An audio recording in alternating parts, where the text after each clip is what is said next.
father quits crime but returns for revenge after being shot 22 times.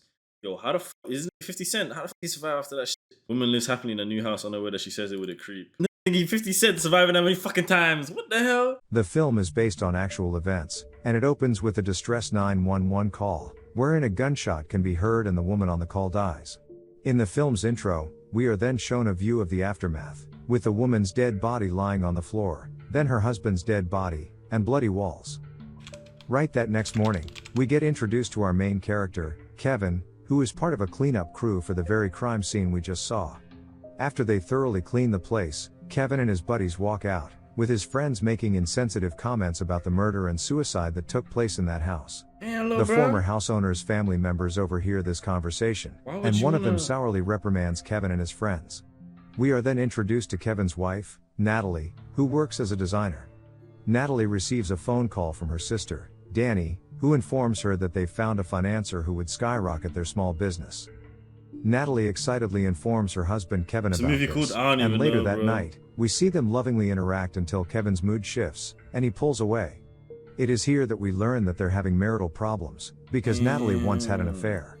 The two go see a marriage counselor, you never trust a bitch, nigga. who advises that they need to start anew, perhaps even find a new place to live entirely. Oh no. A few months after the meeting, Natalie has a conversation with her sister Danny, through which we learn that Natalie had an affair because she was feeling neglected by her husband Kevin, who at the time was grieving over his brother's suicide. Oh my god. So he was sad because his brother died, killed himself, and she cheated on that nigga because she was getting attention. Oh shit. Okay. Yeah, bro. She need dick, nigga. Kevin then pays her a visit and he tells her that he's found a house for sale. The only catch is, it is the very house that he cleaned up in the beginning of the movie, wherein a gruesome murder and suicide recently took place. Oh no. Natalie finds this morbid, and the two get into an argument, but later that night, she comes up to Kevin and tells him she's changed her mind.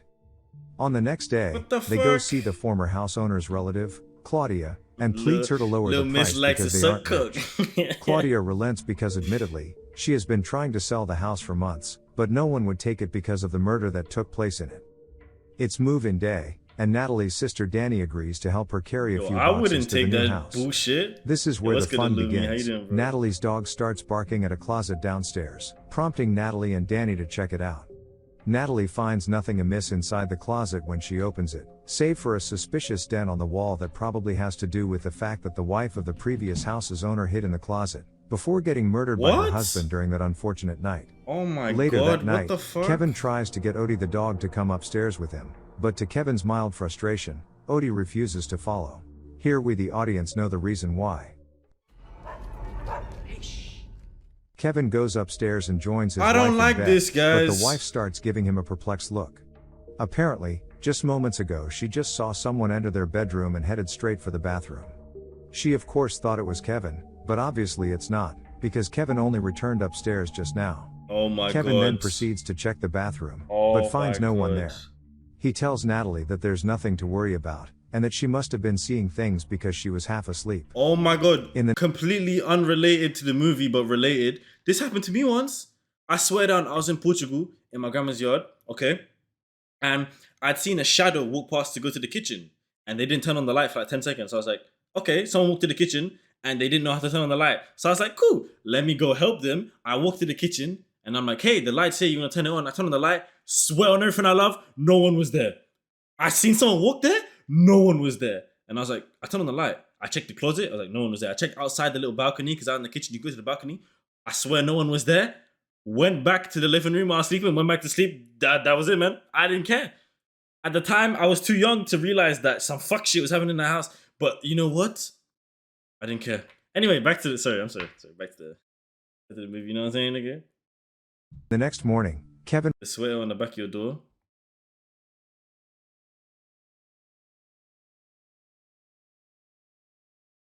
Yo, if my family were asleep right now, I would not be watching this. I can still hear receives a them porn talking, magazine in the mail, right now. so he calls the magazine to tell them that he never ordered such thing, but gets told that he must have because the order was under his name and address. At the same time, Natalie is freaking out because she has a meeting with the financier today, but she can't seem to find her car keys, although she swears she last put it on her work desk. Kevin calms her down and helps her look for it. Smoke Oddly enough, he immediately finds it. Yeah. As Natalie attends her meeting with the financier, Kevin, who recently decided to return to college as part of starting anew, goes to attend a lecture today. Later that night, Kevin throws a sweet surprise for Natalie to congratulate her on her big break. The two end up making love to each other. Much later that night, Natalie gets woken up from her sleep because the room is freezing cold. She checks out the temperature and finds that it has been turned down to 31. What the She hell? then That's goes cold as downstairs to get a fuck. drink, but suddenly hears music playing in another room. She goes to investigate and turns the music off, and soon notices that the closet door is open. Natalie closes it and moves to leave, but the closet door swings open again. Oh my god. She then takes a deep breath Oh my and god. shuts Oh my it god. Oh once my god. Oh more my god. Oh before my god. Oh my god. Oh coming my god. Oh back my to god. Oh bed my god. Oh my god. upstairs. Oh my god. Oh my god. In the morning, Okay, what Natalie happened? and Kevin lovingly kiss each other, and it That seems nigga that now Casper their the Ghost relationship fucking is with him. becoming healthy again. But then they hear a doorbell, and Kevin confusedly receives a huge box full of porn magazines ordered under his name. Later on, Natalie is at home alone in the middle of a phone call with her sister, who surprisingly informs her that their mother is coming into town, and would like to have dinner with Natalie and Kevin. In the middle of this, Natalie throws a ball for Odie the dog to fetch, but the ball rolls under the bed, and Natalie can't seem to reach it. Oh my She god. goes to retrieve a broom, but when she returns, she finds the ball already sitting on the bed.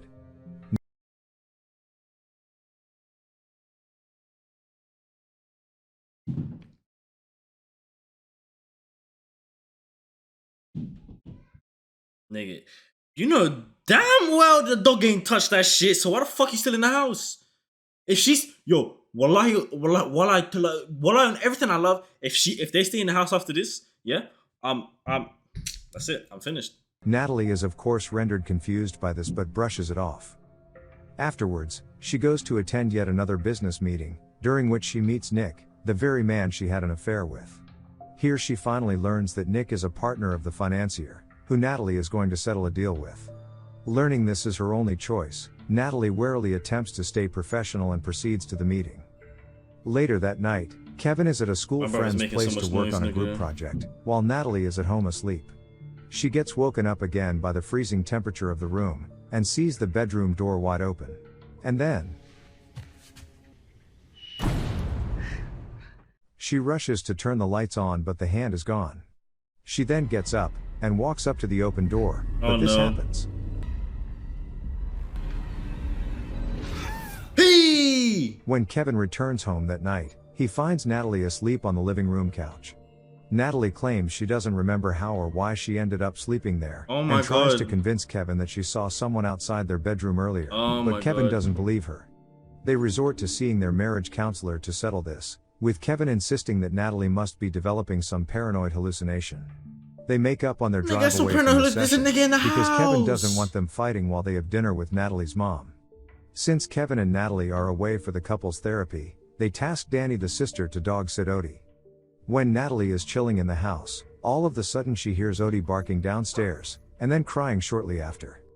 Worried, Danny goes Oh my downstairs God. to check it out. No. When Danny just, goes to look for Odie, she comes across a lowly running sink. She turns it off before finding the dog curled up on the couch.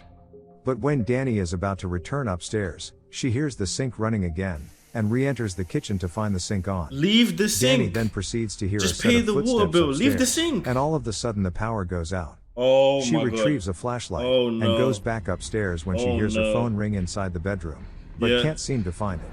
Oh no. You're dead. And then she hears You're heavy dead. footsteps Well, she's running finished. towards the She's bedroom, finished. and She's panically finished. shuts the door. She returns to the hall through another door, You're and dead. closes the door behind her, but You're the dead. knob starts moving on its own. You're dead. Beyond You're scared, dead. she hides inside the closet, Yo. but then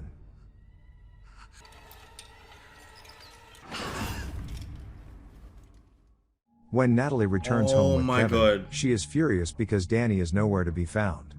They then get ready for dinner with Natalie's mom, and Natalie spends dinner angrily texting Danny for going AWOL. Shortly after, dinner escalates as Natalie gets provoked by her narcissistic mom, and ends up in a shouting match. But then, they hear a loud noise, and go outside to find that someone has burnt their car down while saying you're not welcome here.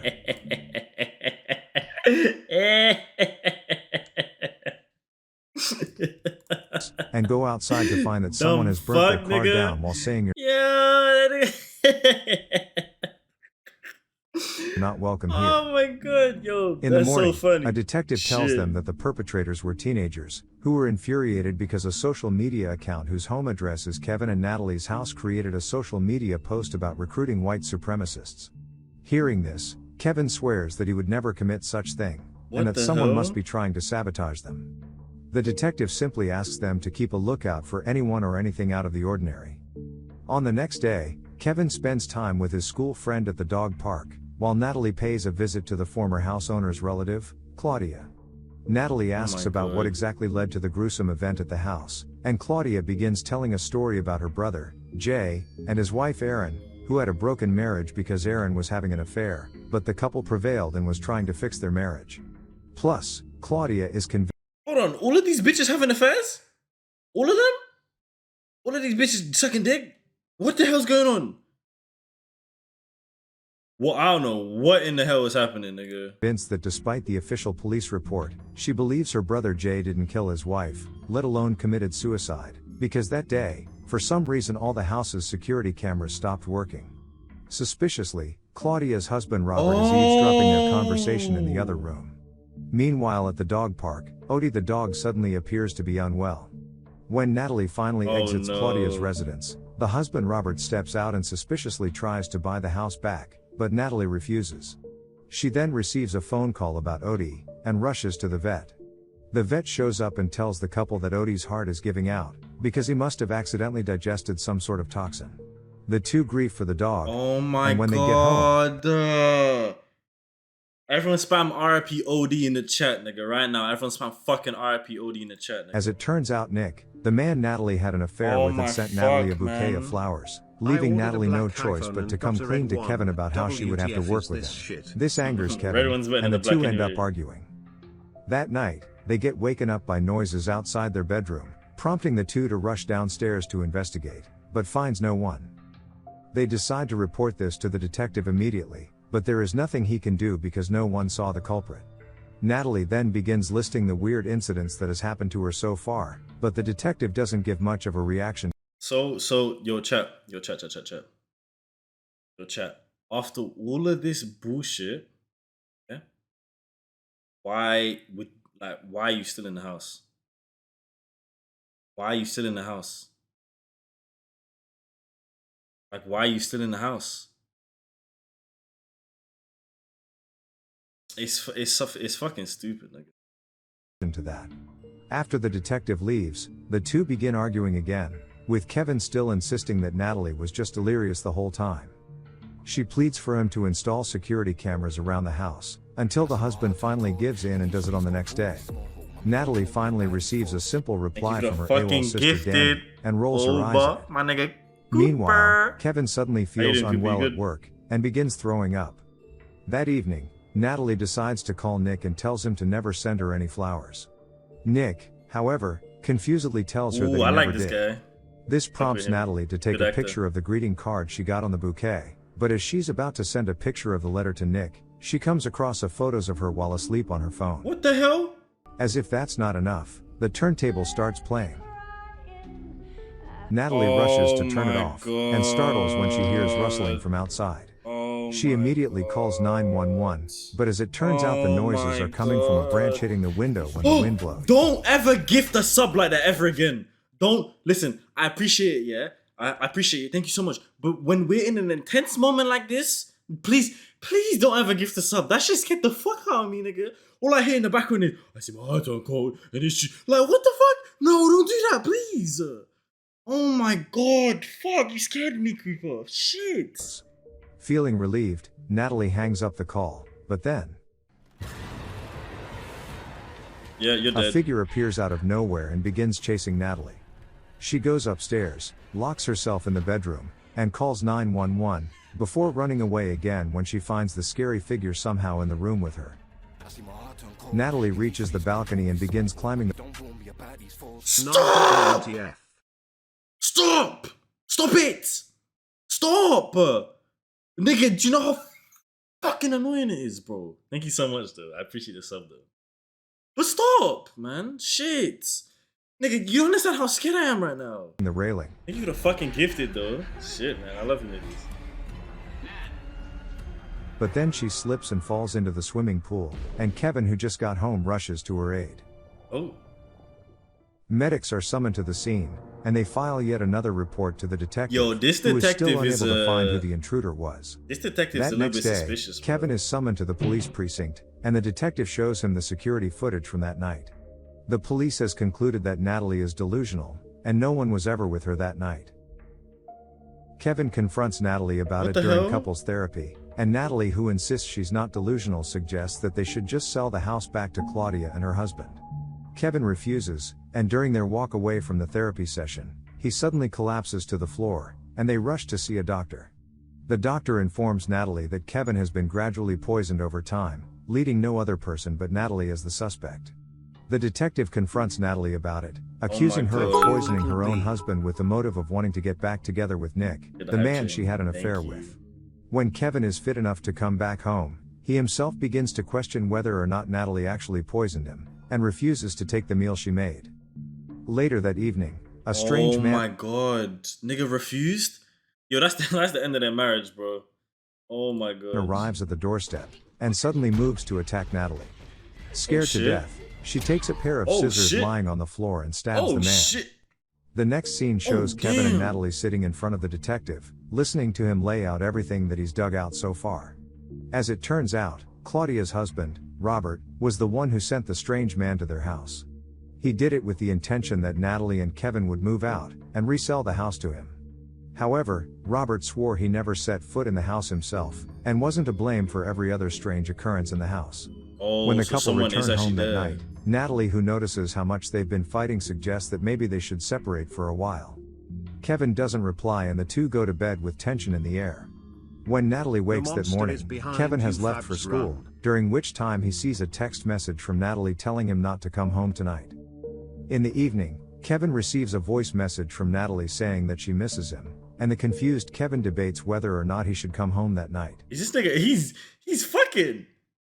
He doesn't care. Let this little nigga get his dick wet. Look at this. And the confused Kevin debates whether or not he should come home that night. Right after leaving the voice message, Natalie climbs into the tub for a bath.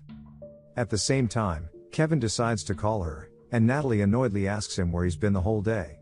This renders Kevin even more confused because he received a text message from Natalie specifically telling him not to come home. Natalie swears she never texted him such thing, and receives a screenshot of the text thread. As Natalie waits for Kevin to come home, she decides to check the security footage of her bedroom, and it's at this point where she finally discovers a creepy figure watching her sleep by the side of the bed, right after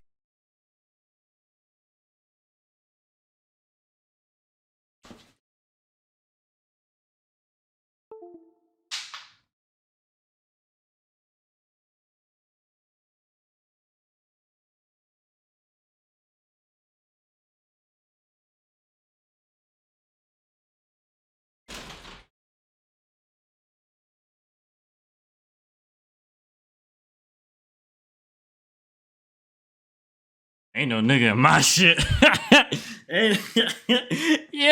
the fuck, nigga? That's so scary. Yo, shit, man. Fuck. Yo, I'm not sleeping tonight, bro. Yo, we're gonna have to end this day off on something sweet, because I'm not sleeping, bro. This point where she finds this morning. As she continues watching in horror, the closet door behind her swings open, and this happens. Natalie drowsily wakes up in the basement of the house with her hands chained up.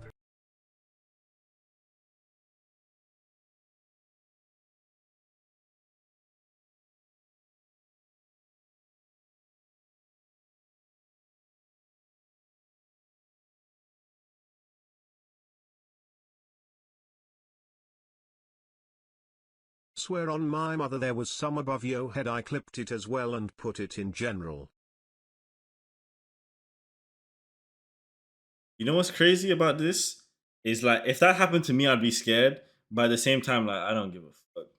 A nigga could really try me. A nigga could really be in my house and try me. I will suck his dick dry, nigga. You know he's Surrounded by slanging as pictures of well. Aaron, the late house owner, with a man she was having an affair with, along with gruesome pictures of Aaron's dead body, and several pictures with Aaron's husband's face crossed out. She struggles to break free while a scary figure lurks around, before finally coming closer and revealing himself to be Aaron's lover. Natalie realizes right then that this man has been living in the basement this whole time, because Aaron brought him here to lock him up until he lost his mind. And when he broke... Yo, this nigga is hideous. Yo, this nigga is hideous, bro. That's disgusting. Fuck, man. Shit. free, he decided to murder Aaron and her husband. Natalie then calms him down and tells him that he never deserved such treatment, and then he suddenly kissed her.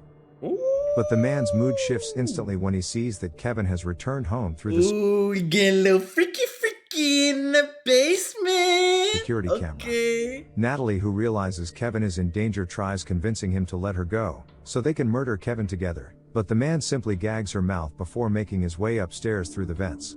Kevin looks around the house for Natalie, and blindly climbs into bed as he sees a lock of dark hair on the bed. But as it turns out, it is Natalie's sister's severed head he's cuddling. Meanwhile, Natalie manages to break free from her chains, and immediately screams his name from the basement. Kevin and the man scuffle with each other, but the man manages to knock Kevin out. Natalie returns upstairs and hides, while the man roams about. And he pins her down when he finally finds her. He proceeds to choke her. You see the way that look? You see the way little nigga look? And he pins her down. You see the way little nigga look? That's funny as fuck. When he finally finds her, he proceeds to choke her until Kevin sneaks up behind him and stabs him in the back. Yep, let's go. Natalie then stabs him in the chest until the man dies. Kevin apologizes for initially not believing his wife, and the couple embrace each other in relief. Later on, the police are summoned to the scene. Before the film ends, we see a time jump to a month later, where Kevin and Natalie adopted a new puppy, and seem to have mended their broken marriage. They move out of the house, and the movie ends with the closet door slowly closing on its own. Okay guys. That's all. Why is this still closing? What the fuck, nigga? Oh.